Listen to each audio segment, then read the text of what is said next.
Good morning, good afternoon, and good evening, everyone. And thank you for joining us today at the Community of Democracies event on climate change, a critical test for democracy. I encourage the audience to ask questions through the chat mechanism, and we will come back to the questions later during the event. Without further ado, let me introduce to you the Secretary General of the Community of Democracies, Thomas Garrett. Secretary General. Thank you very much. Dear Excellency, Ambassador Adrian Verita, distinguished guests and panelists, good morning, good afternoon, and good day to you wherever you are coming to us from. We're speaking to you from Geneva, from the Permanent Mission of Romania to the United Nations Office in Geneva. Let me join the Permanent Mission of Romania in welcoming you to the Community of Democracies online event, Climate Change, a critical test for democracy.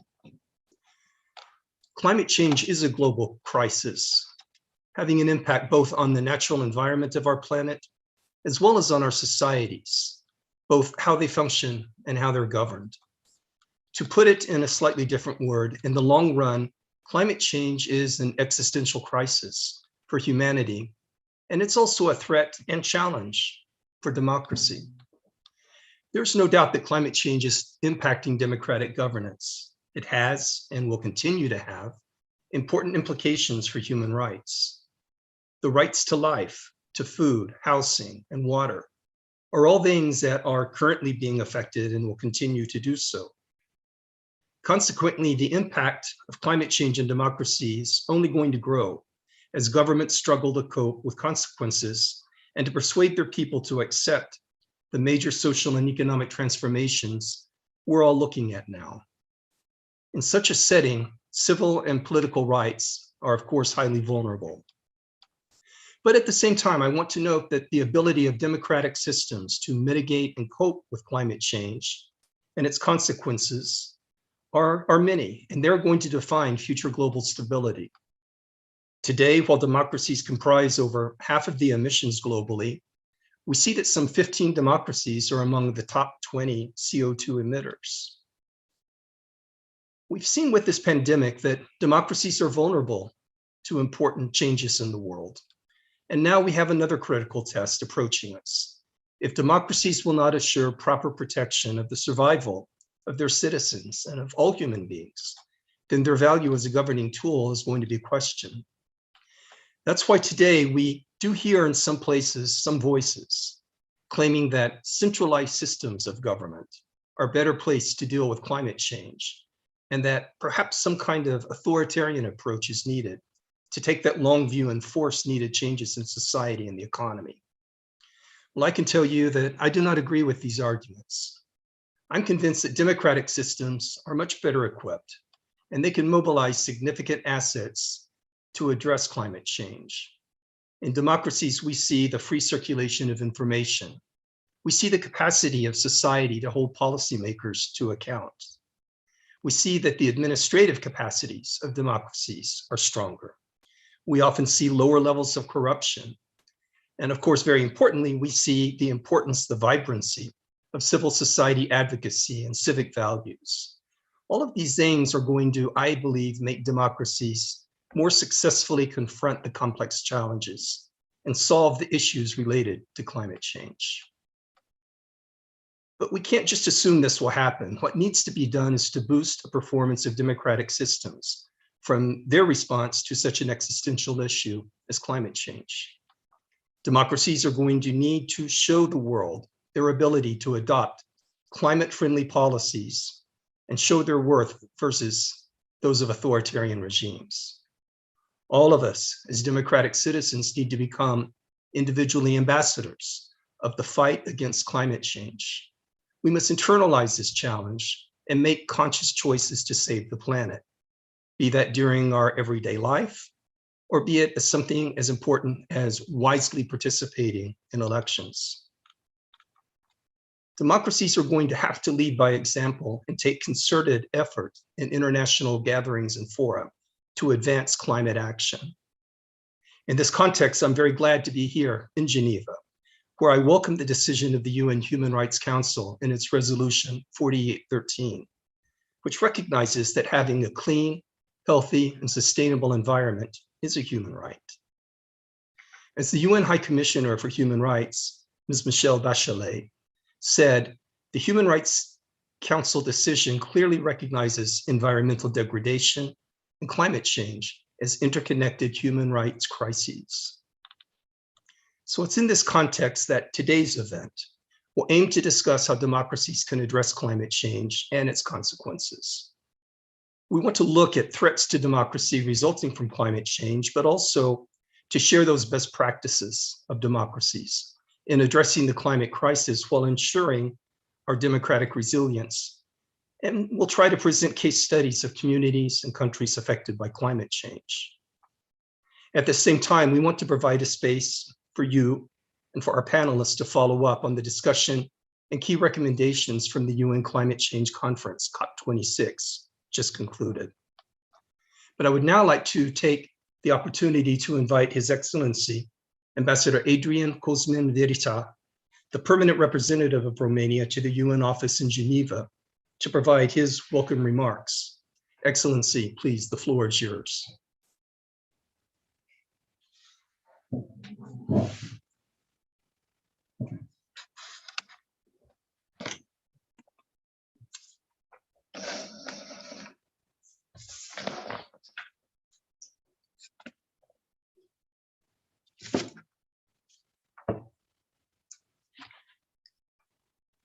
She's going to put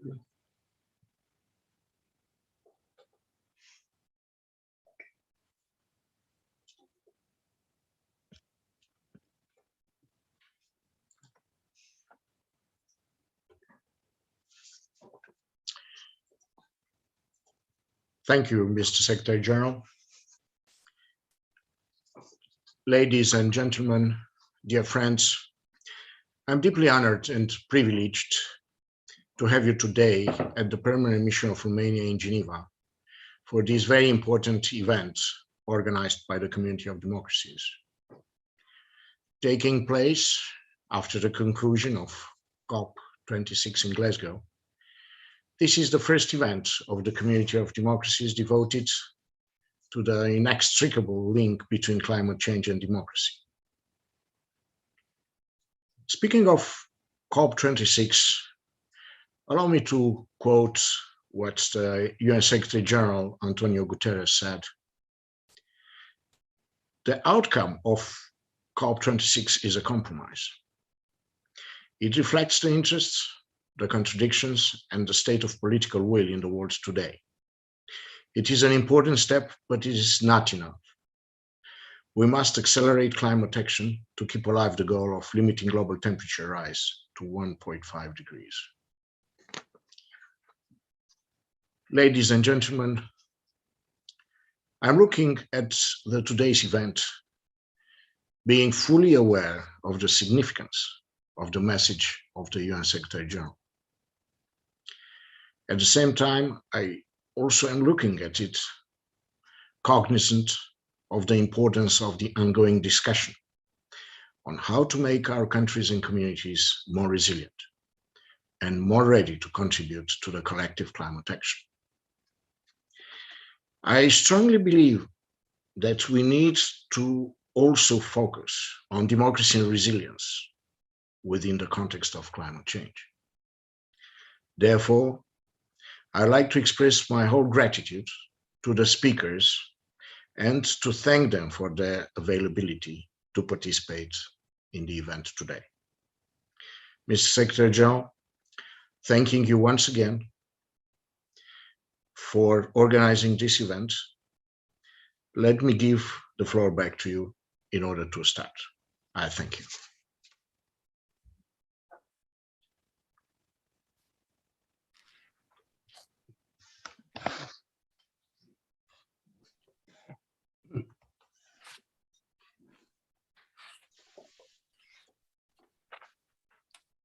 Thank you very much, Ambassador, both for those very wise remarks, but also for hosting us today on this event. As I said, I'm very happy to be here in Geneva as well as being with the presidency of the Community of Democracies, Romania.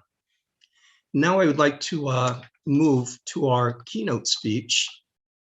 You've received in the earlier chat mechanism the biographies of our speakers, but let me just mention briefly that we have with us Dr. Richard Youngs. And Dr. Youngs is a senior fellow in the Democracy, Conflict, and Governance program at Carnegie Europe. He's also an author of numerous books and publications, including Climate Change and European Security. And very recently, he published an excellent article entitled Green Democracy in Europe. Dr. Youngs, please, you have the floor. Secretary General, Ambassador, thank you very much for the invitation. It's a pleasure to be here. I want to use my brief introductory remarks to make one very distinctive suggestion about the way in which democracies, I believe, might need to change and adjust if they are more effectively to address the issues of climate crisis and ecological transition more broadly defined. I think it is excellent that the Community of Democracy is beginning to address this issue. I think the title of the webinar is well framed. It is clear that climate change, ecological disruption more broadly, does represent a critical test for democracy. But I believe it represents critical tests of a number of different kinds, and it is necessary to unpack the different issues at stake and to understand they have different kinds of implications and ask different kinds of questions about the future of democracy. The first and most critical kind of test obviously comes from the physical stresses and strains that climate effects will have and the way that these will spill over and have social and political effects. Here, a lot of evidence has been accumulated over many years. Many exercises in scenario building have contributed to showing how climate change, ecological crisis, will act as a multiplier of conflict dynamics, how they will risk deepening polarization, compounding inequalities, and place a number of sociological stresses on the political underpinnings of different governance systems. Strikes me that these kinds of physical stresses and strains represent a test for governance in general, for governments and different systems of governance. They are not unique to democracy per se. They will affect non-democratic regimes in as severe a way as they affect democratic political systems as well. Because of this, there flows from this a second critical test, which is whether democracy as a system is equipped to deal with ecological disruption over the longer term. Here again, a lot of research is being carried out, not least by Daniel, who's on the panel and will speak afterwards, comparing democratic and autocratic responses to the climate crisis. The results are not completely unequivocal. They are not completely categorical. It depends a little bit on how we measure climate commitments and exactly the indicators we use to compare democracies and autocracies in their climate action. But in general, it is clear from this wealth of empirical evidence that has been collected that democracies compare fairly well with non-democratic systems. And certainly, as the Secretary General was indicating, the long-standing argument that has been made over many years, including by many prominent environmentalists, the argument that effective climate action requires a certain curtailment or abridgment of fundamental democratic rights, does not seem to be borne out by the empirical evidence, at least not yet in any complete or unequivocal way. So this has led to at the political level, this has led to the now standard refrain from democratic governments and international organizations that we need more democracy, not less democracy, if we are to combat the climate crisis and wider ecological challenges. So this political message, it seems to me, seems to be fairly well established. In this, the debate has moved into a phase where the focus is very much on how we combine better quality democracy on the one hand with more effective climate action on the other hand. However, it seems to me that then there is another level of critical test, which is this: within the framework of democratic politics, what kind of new political processes are needed in order more effectively to deal with the climate challenge? How does democracy need to change in the era of climate and ecological crisis? For me, this is the absolute key. I think this is the question that will dominate the next phase of the energy transition. There are different kinds, it seems to me, there are different kinds of democratic means of tackling the climate crisis. Not all these democratic options move democracy in the same direction. Indeed, there will be tensions between them, trade-offs between them as democratic governments choose the right way, the right kinds of politics to attack, to address ecological transition. So different kinds of politics are already beginning to develop in the shadow of ecological transition. For me, this is the key question. It seems to suggest to me that the next phase of climate transition will not just be about technological transformation, will not just be about the green technologies we deploy in order to move to a low carbon economy, but equally as important will be the political transformation that these changes result in. It seems to me that a crucial policy lesson is that processes like the COP26 summit that just took place are still not really addressing these underlying political questions. It seems to me that the stresses and strains that democratic governments will face as they move along the pathways of ecological transition are still will be far more far-reaching and profound than anything that governments have yet taken into account.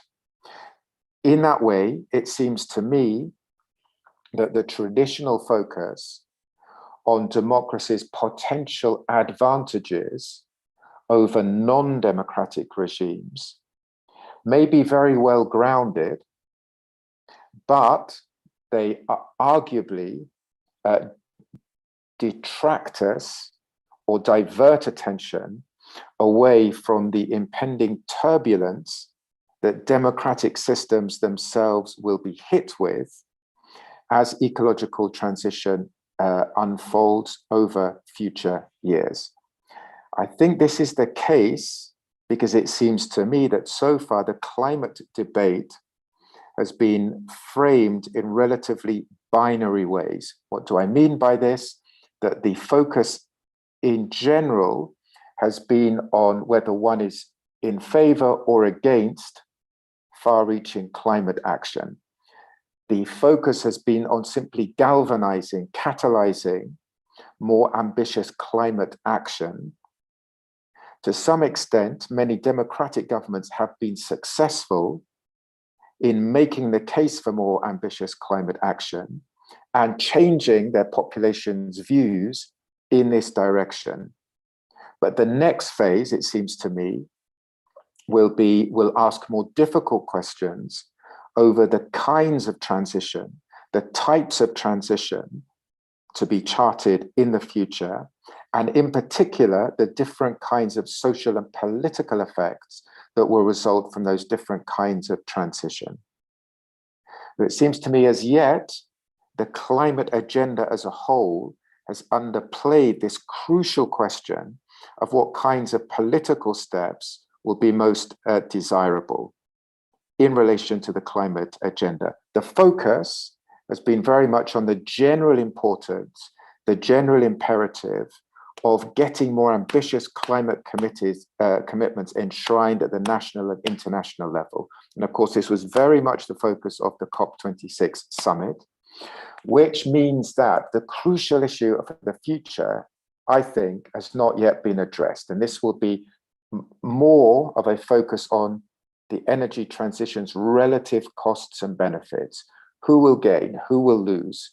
Who pays what? And in particular, what kind of political processes will decide on who bears the costs of the energy transition?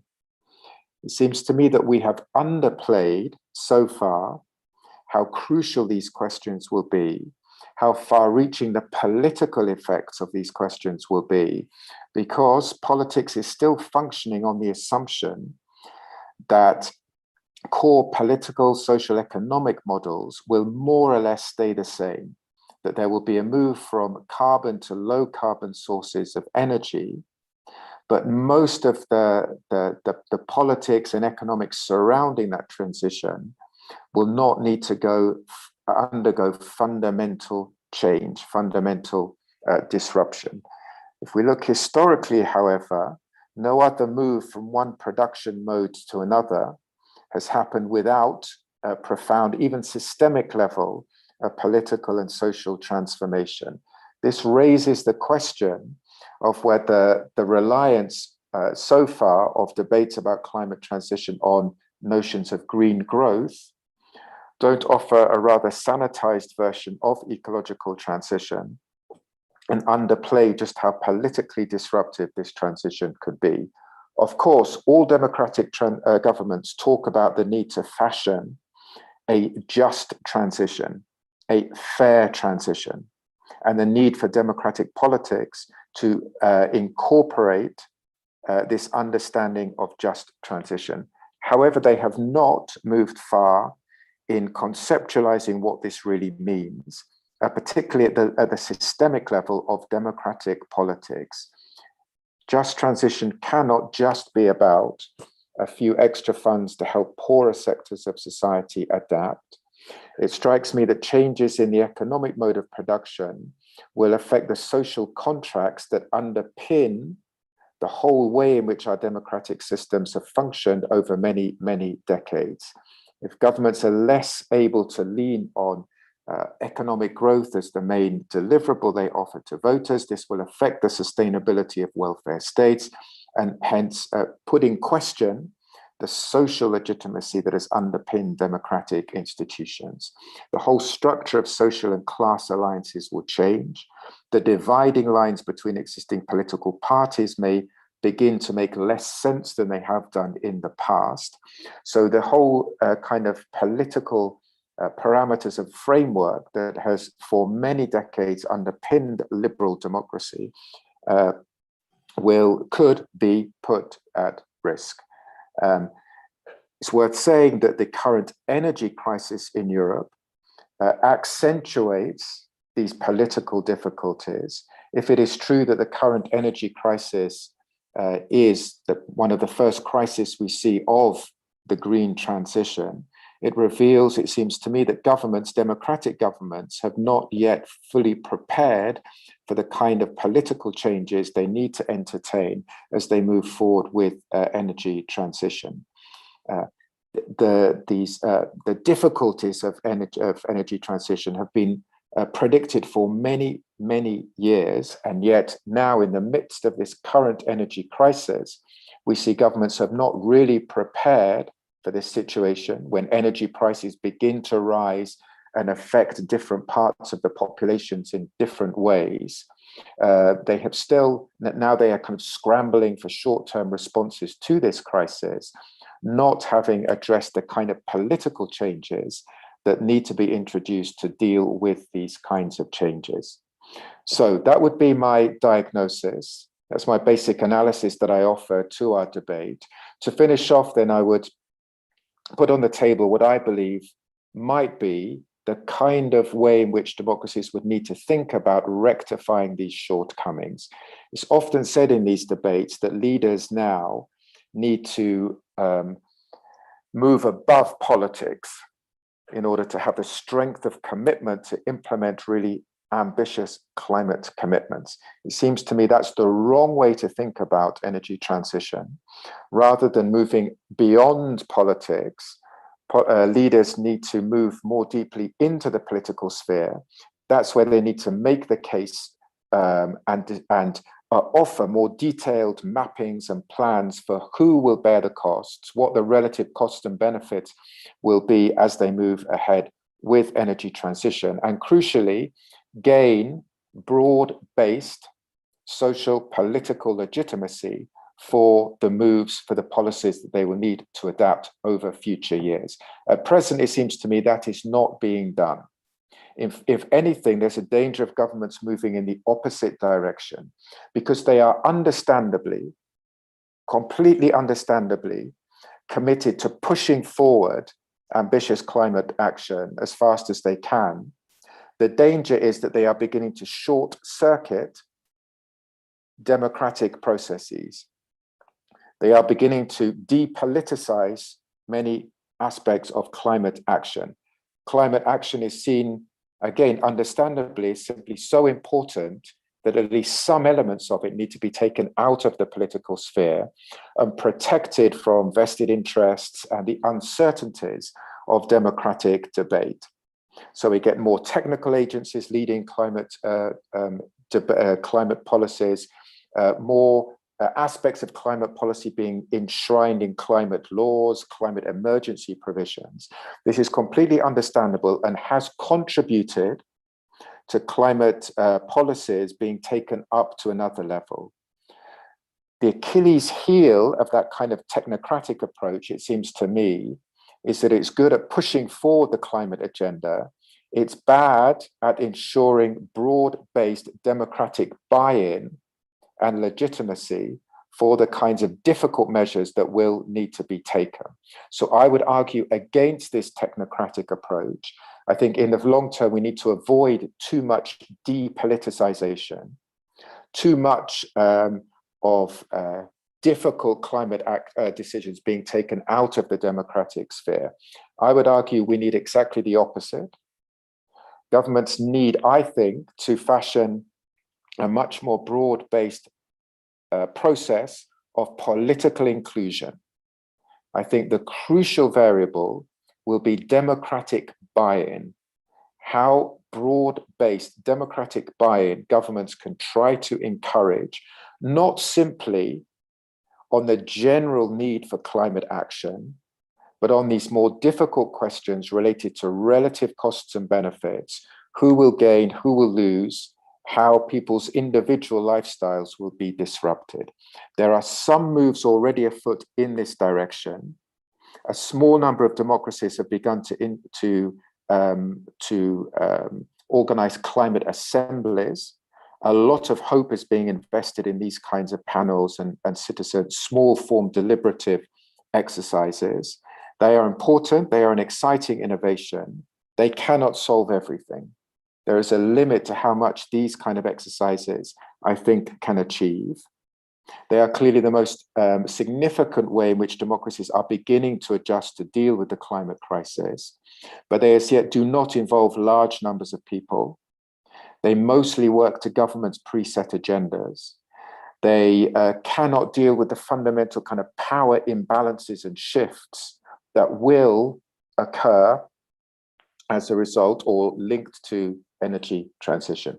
Therefore, my argument, my suggestion would be that we need something more like broad-based national conferences, national conversations that have been used in other contexts of democratic transitions around the world that build in these kind of small forms of deliberation, but also political parties, local authorities, activists, the private sector in a really broad-based conversation. And I reiterate, not simply about the generalities of how important climate action is, but what kind of social model and economic adjustments the political system in democracies need to oversee if we are to address the climate challenge in a way that is genuinely more democratic and can take the opportunity for the climate agenda to be a kind of catalyst for improving the general state of democracy around the world. Thank you very much, Dr. Youngs. That was a fascinating introduction to our subject, and I appreciate you very much providing this information to us. We have intended to proceed to a panel from here. Unfortunately, one of our panelists, Ms. Sylvia Liskavka, is unable to join us due to sickness, and we're having technical difficulties for our other speaker, Mr. Sheikh Amadou Bamba Ndao. And so we're going to move now to Dr. Lindvall, but I wonder, Dr. Youngs, if you would be willing to stay behind a little bit longer with us. And perhaps Dr. Lindvall might respond in part to your comments. And perhaps you might then be able to speak to some of the things he's about to say. And so let me move on and introduce our next speaker, Dr. Daniel Lindvall. Dr. Lindvall has a PhD in sociology, and he's a senior researcher at the Climate Change Leadership Initiative at the Department of Earth Sciences at Uppsala University. He's done so many other things through the years in his country and internationally, and those are listed in his biography, which you have a copy of. But now I'd like to invite Dr. Lindvall to speak to us about his very recent report, Democracy and the Challenges of Climate Change, which he did for International IDEA.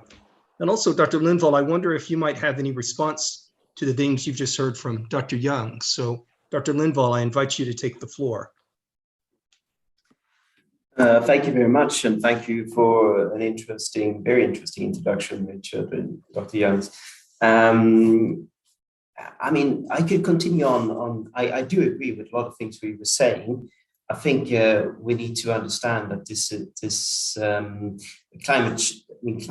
climate crisis and climate change is facing. It's a two-phase challenge to democracy. In one aspect, the global warming will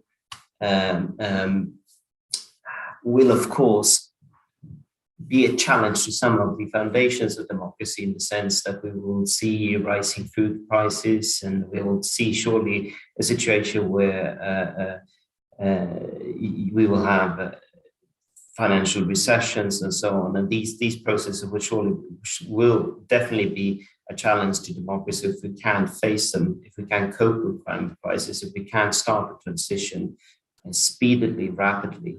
That's one thing. On the other hand, as you were saying, the transformation as such is, of course, a challenge to democracy. It's a challenge in the sense that if democracy can't deliver here, the legitimacy of democracy as such will be in question.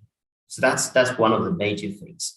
On the other hand, I think you're opening up a very interesting discussion on the issue if we are to see a development towards more sort of technical, how would I say, I'm not speaking about authoritarian or dictatorship, I'm talking about more like the expert panels and so on, if the climate change transition should be led by climate researchers and these kinds of experts, and we should sort of disconnect the general electorate and population.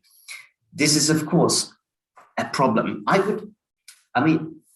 If I'm now going to start sort of like debate about this, you could phrase it, and I've been thinking about this. I mean, if you look at democracy, how it evolved in say the 18th century, democracy is a system which is on one hand based on the popular will, on majority rule. On the other hand, I mean, the issue that was sort of the most concerning for the founding fathers in the United States and in France as well was the fear of the tyranny of the majority. So you'll have a majority rule under sort of taking the power and ensuring that they'll stay in power. This tension has, led to the checks and balances and the Bill of Rights and all those kind of mechanisms that will see to it that will safeguard democracy from its own destructive forces.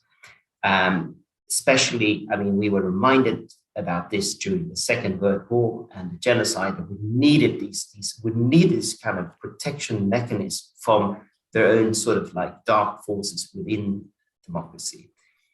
Right now, we are facing a problem which is not totally different. We're facing a problem where the future generations are in a situation where they understand that if we are not tackling, if we're not doing something radically with the climate crisis, their rights to a livable future is in challenge, is in question. And what I'm seeing right now is a development within democracy that is moving towards a situation where we might, or we are probably in some democracies, introducing new safeguards that will sort of restrict the political will or the leverage of democracy for good or bad. I mean, we can discuss this, but I think we are starting to understand that we need to have some limits of the political institutions that we on. We need to assess the political decisions, to what extent they are providing a livable future for the generations that are coming after us. And this question, we need to think about this. Are we to safeguard democracy for to survive for a long time? We need to start to think about these kind of limitations as well. And how can we do that without entering into a situation where that exercise in itself would be a challenge to democracy and to the legitimacy of of climate policies? So I think maybe this is just to rephrase the conversation or the speech you gave in the beginning, but I think this is where we need to focus our discussion on. Thank you very much. And Dr. Youngs, I don't know if you had any comment. I think Daniel phrases it very well, actually, Yes. and puts the kind of trade-off that I think will be so difficult for governments, where they have to get this balance right. I agree that there will be, in some aspects, there will be a need for this more expert-led, more kind of managerial controlled form of democratic decision-making. I didn't mean to argue against that completely.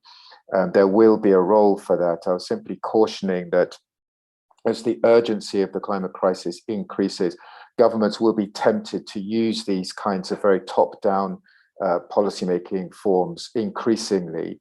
And I can see that they do have a strong advantage in pushing forward the climate action against resistance from some parts of the population. But they do carry this downside to them as well, it seems to me, that over the longer term, they are not designed to try and get the broader social and political acceptance we will need behind these measures. If you think of the equivalent, Daniel, that many areas of monetary policy or economic policy have been depoliticized in this way because governments agreed that these issues were so important that they needed to be taken out of the political realm. Ultimately, there was then a kind of backlash against this. Populations reacted against this kind of depoliticization because they realized that they were given a kind of impoverished range of policy choices, and that too many issues were being kind of pre-decided on their behalf. And so I think while there's a case for this kind of technocratic-led approach, simply to stress how important the climate agenda is, in a general sense, when it comes to addressing the much more fraught and sensitive social questions of the relative losses and gains from the transition, seems to me that's a much more controversial set of challenges for democracy that cannot rely so heavily on this rather kind of elite-led top-down approach. So I think I agree, basically, Daniel, I think it's a question of getting the balance right. Thank you very much. And I will let Dr. Lindvall answer if he likes or respond to that. But in my opening remarks, I mentioned that we have just, or we're in the pandemic. And I wonder, have you seen anything that has been done in the pandemic, either of you, that gives you hope for our reactions, our preparations, our response to climate change challenges? Have we learned anything working multilaterally, working to balance civil rights and democratic rights while promoting the public good? Have we seen anything? Maybe Dr. Linval, I'll let you answer that, and then we'll come back to Dr. Youngs if he would like. I would say that I can mention two positive things and two negative things in a very general sense. On the one hand, I mean, this whole exercise of this public health crisis that the corona virus have faced us with, has of course shown the importance of scientific expertise and understanding that we need to improve this sort of policy scientific communication. That interaction is very important. And also, I think it has shown us the importance of international cooperation. I mean, in the end of the day, the solution to this pandemic, or the solution, the way out, is the vaccination. I mean, the success story of developing a vaccine, which is, if you listen to the scientists behind that whole exercise, is an exercise of incredible international cooperation.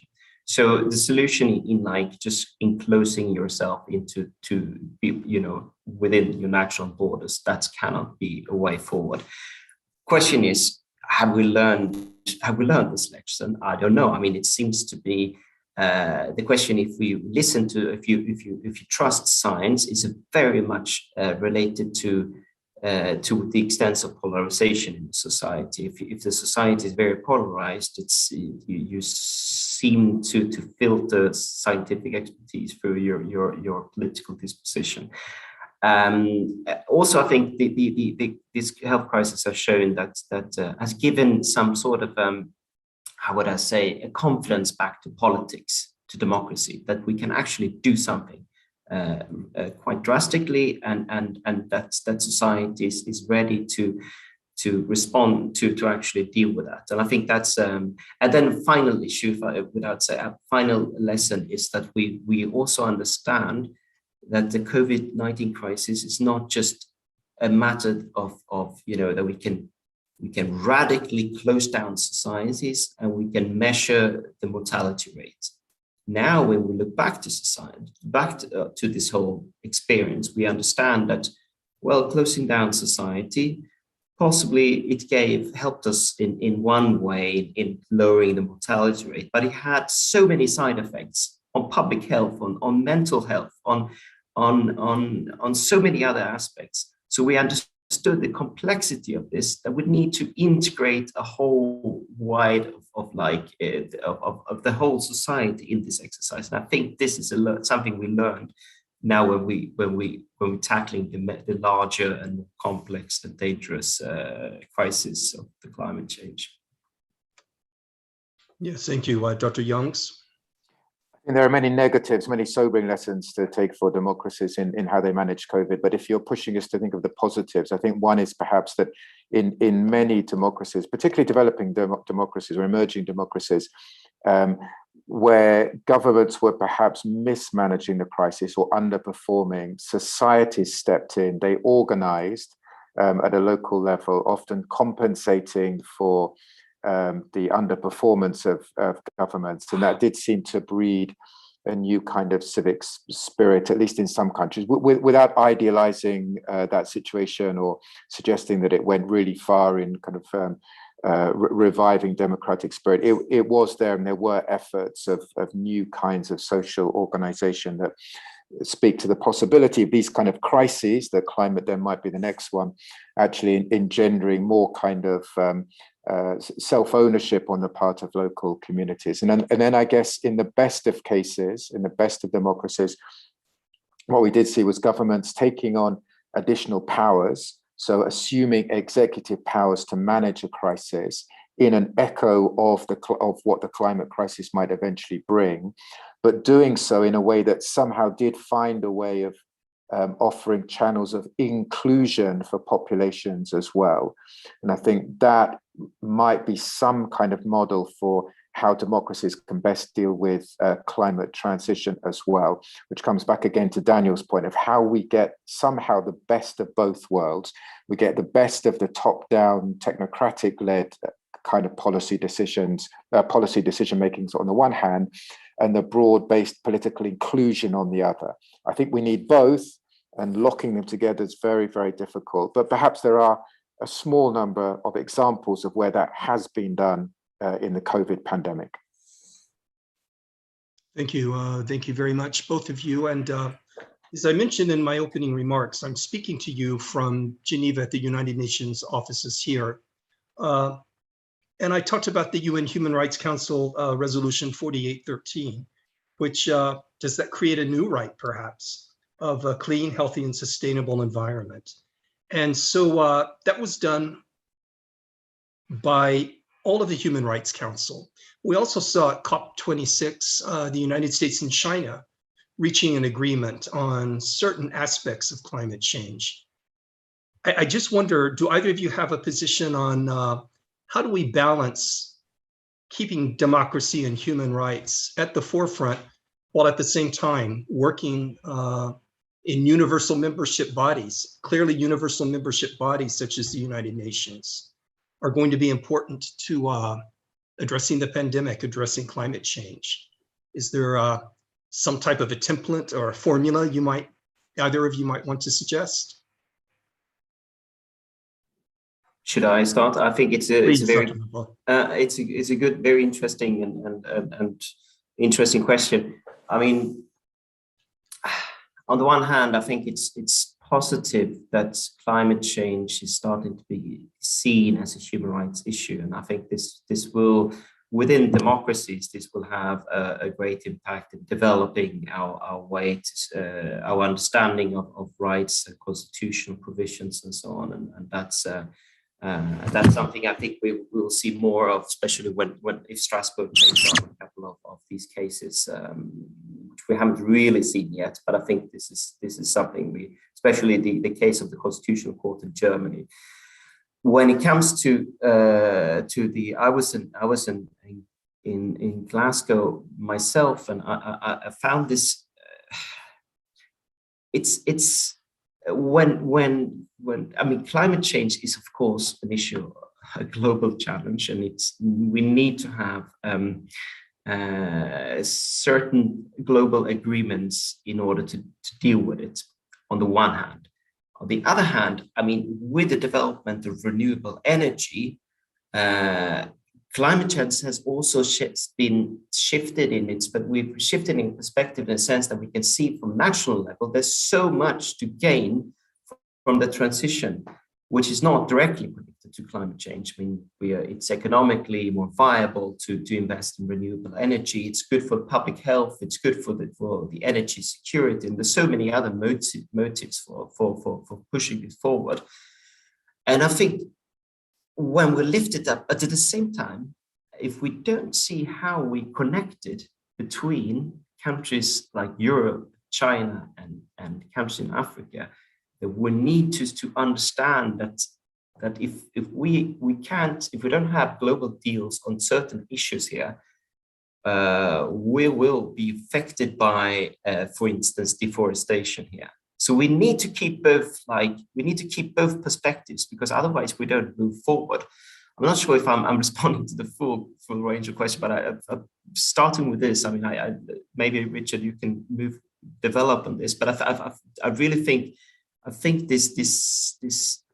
this kind of like two level and two paths, we need to pursue it on both natural and global level, and not see these two things that needs to be like, you know, interrelated constantly, because otherwise we won't go forward. I think we can develop on that, because we do have a question from one of the participants who wanted to ask about the role of civil society as she said, including women and youth groups in the process of tackling climate change. Olivia says, at the recent COP, groups of activists were present at the conference or on the streets, but there were not many present in the decision-making rooms. How do we make governments hear activists and civil society today? If you'd like to go ahead and follow up, Dr. Lindvall, and then we can ask Dr. Youngs if he would like to answer. I mean, I fully agree that civil society was not present on the floor, unfortunately. On the other hand, I mean, you can say that they were not present in the room, but on the other hand, I think what's happened over the last 2-3 years is the social mobilization, especially around the youth-led climate movement, has created like a push forward. We sort of like entering into social momentums where governments are understanding that they need to take action, where they're basically triggering some kind of like moral response within the wider public. And I think, so in that sense, I think civil society and social movement is indirectly present. And I think they have all the rights to be disappointed, but with that disappointment, push forward, because that's one of the most important factors pushing climate policies forward. And hopefully Glasgow was just one step in a positive direction, and hopefully on the further COPs we'll see further progress. But that's the only way I can see it from a positive perspective. Thank you. Did you wish to speak to that one, Dr. Youngs, or? No, just to say, I think Olivia's question is an excellent one. And it was the kind of imperative I was trying to drive at with suggesting there needs to be some kind of formal national conference or this kind of initiative that would give these kind of activists a formal seat at the table alongside government and all these other actors, because it just strikes me as all different actors play a different kind of role in the process of energy transition, and each has a certain something different they bring to the table. So these kind of all-embracive, inclusive conferences would oblige governments and authorities to listen on a more systematic and regular basis to the activists, but perhaps would also force the activists to think how they themselves build a broader set of alliances that would help take forward their own agendas and concerns, and to complement the very positive and necessary direct action that they undertake with a broader set of kind of political thinking or political strategies of how they can be part of a broader political conversation. On the previous question, I agree with Daniel. I think Western democracies will need to cooperate with authoritarian regimes on the climate agenda. European governments are already cooperating in quite far-reaching ways with China on this. It's clear that that will continue and will be more and more of a priority. It seems to me that there are, however, perhaps some opportunities to do that in a way that does not completely sideline human rights, but rather uses the climate issue as a different kind of entry point into supporting local initiatives that are about empowering civil society, indigenous groups. I see Devin in the chat has also got some excellent questions and suggestions here, and I very much agree with him that the way to do this is to, in regimes that are perhaps not fully democratic, but really now keen and more committed to working on climate issues, to make the case that funding needs to be and can be offered at a local level for climate initiatives that don't just benefit formal authorities and governments, but seek to build up a kind of general civic capacity that may not be directly or overtly political in nature, but might, in the longer term, indirectly ensure that climate, even in non-democratic regimes, is addressed in a slightly more participative way. That may be the best we can hope for, but it may slightly turn the tables on this perennially asked question to look at what kind of positive opportunities there are for organizations like the Community of Democracies, other donors, for using climate to kind of prize open a new area of rights-based work that didn't previously exist.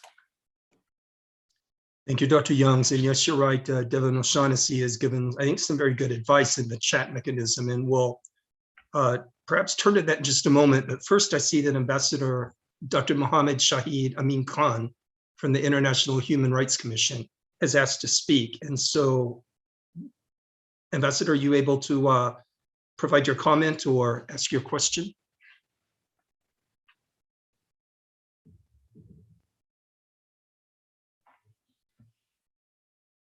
Thank you very much. It's an honor to be joining with you because the climate change and democracy both is a very important question in front of the whole world at this moment, because as we seeing there are theories that when the war approaches, the democracy put on hold.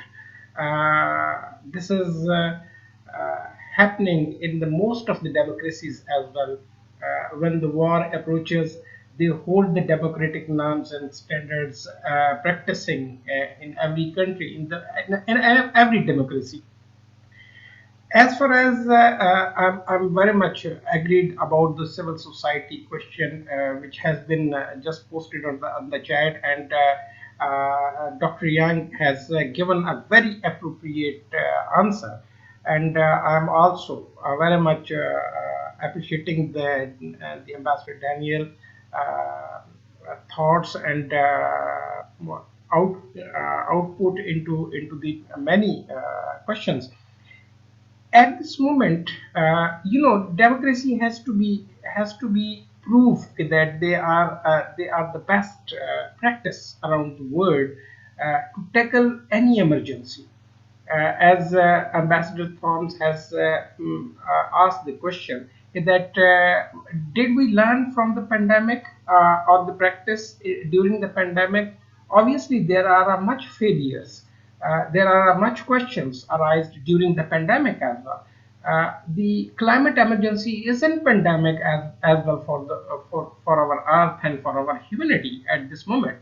But whatever the failures, we learn from the failures, and we shouldn't wrap up all the system. The democracy should work more effectively and be in place to address the climate change. We have a very important examples that how the many countries in the small countries has been also going for the adaptation, mitigation, and they are resolving the issues. But it is the most important that the most important thing is the liability is on the shoulders of those superpowers, those who are a beneficiary of the all ambitions of a business. This is what is important at this moment, because the civil society, as you've seen the civil society in the COP26 and before that, they are emphasizing on the biggest emitters to halt the use of a fossil fuel. So although the democracy, when we question the democracies never failed. It delivers effectively. But at this moment, the democracies are questioned because of their ununited thoughts. They are not united because of several reasons. Everybody knows that there are reasons behind one border to another border. So it is important that we can answer the question and we can even come up with the all emergency like a pandemic and like a climate crisis. But we have to make it the unification between amongst the democracies to tackle these issues. I hope that this should be elaborated by the CoD as well, so that the democracy, bringing the democracy on the one platform with the one opinions, that it is an emergency and what is the steps has to be taken. It will be definitely we can address the climate crisis as well. And this will be a best answer to the world that democracies can they can handle the crisis, they can handle the emergencies, they can handle the pandemics, and they can handle the disasters. So for the few countries practice and for the few peoples or for the few leaders, we cannot question only the democracies. Those are working and addressing and giving the opportunities to peoples to be in power and to make their own decisions. This is my opinion and my thoughts. And thank you very much, Ambassador Toms and Patricia, for both of you to giving me this opportunity to defend the democracy and to elaborate the crisis that we can handle it. We cannot go beyond the means, but we can handle everything.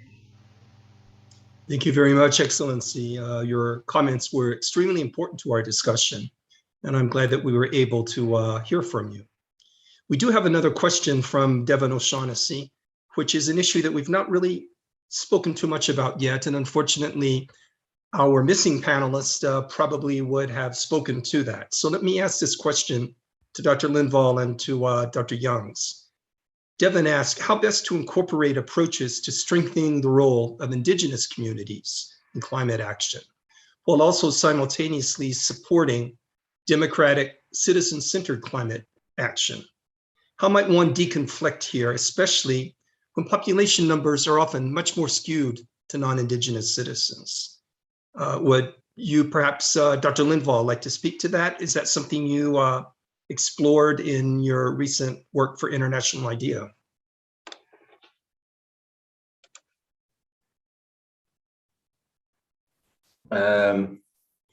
Yeah, not so much, but I think it's a good question, and it's very important. I mean, this is also another aspect of fairness and justice. I mean, the indigenous communities are some of the communities that are hit the hardest by climate change. And I think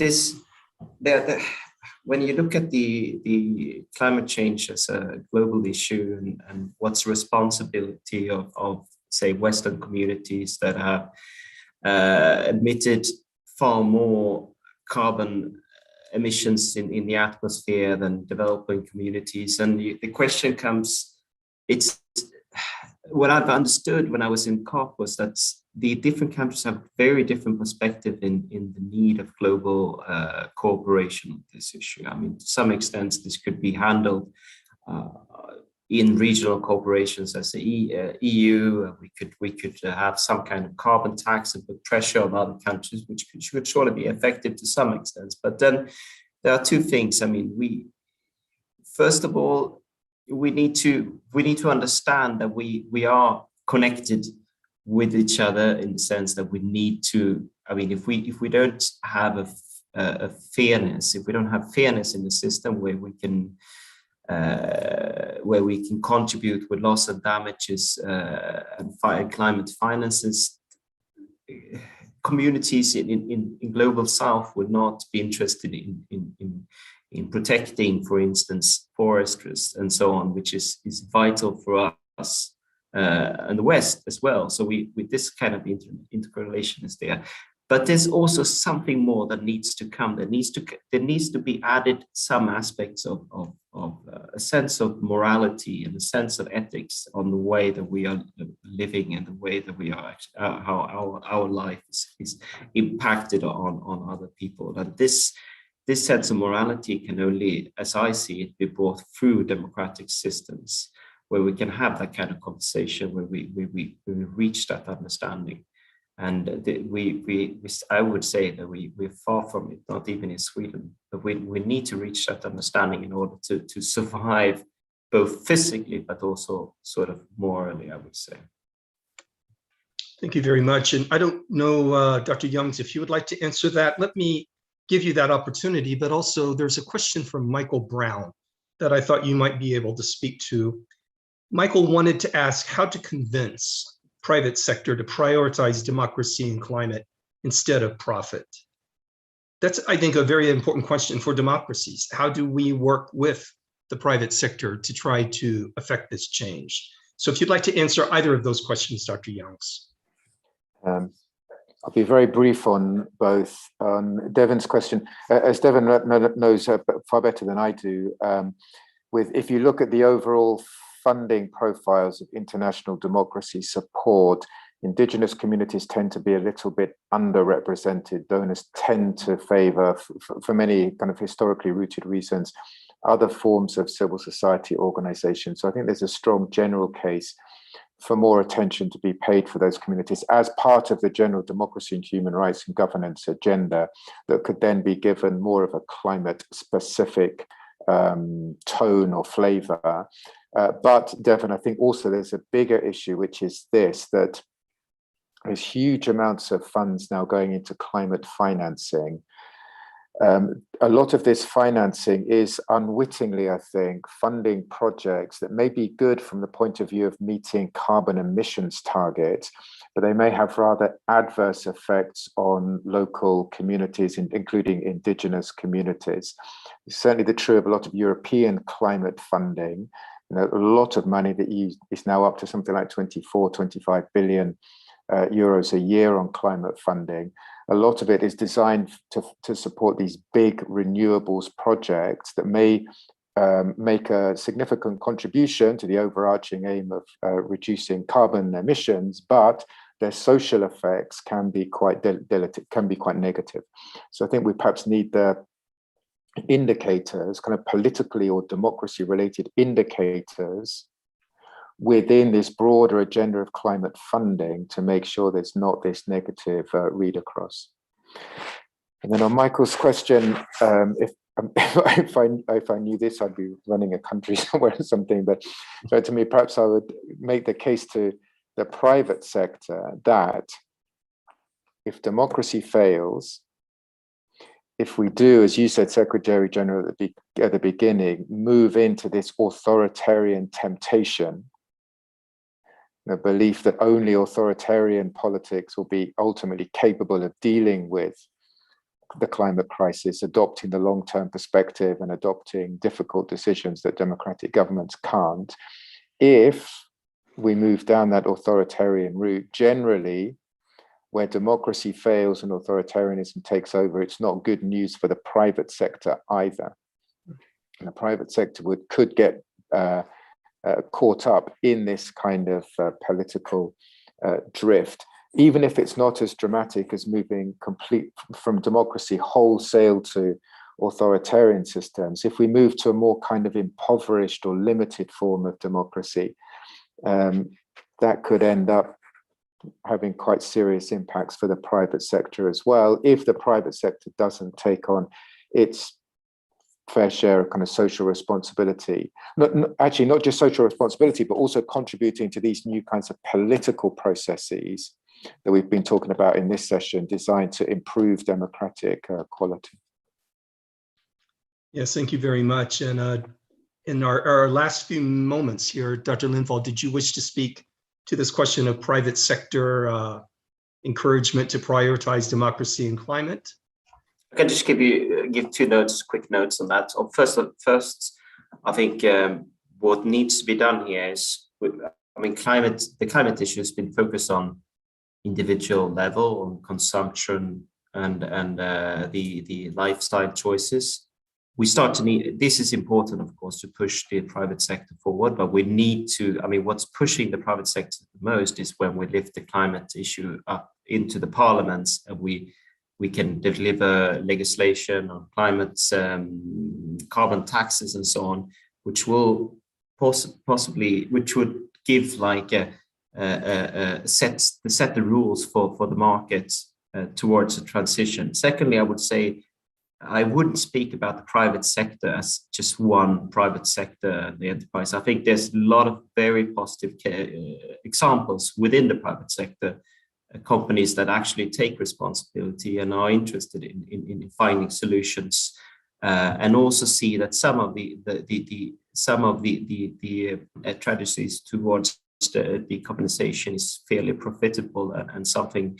If you look at, for instance, the green steel, the battery factories, and so on, there's a lot of to some extent, I would actually say that some of the private sector actors are even more I mean, I'm even more ambitious than some governments are. So just as we speak about democracies, not just all democracies are positive. Democracies that are captured by fossil fuel companies are not showing such positive examples. Private sector is not just one actor, I would say.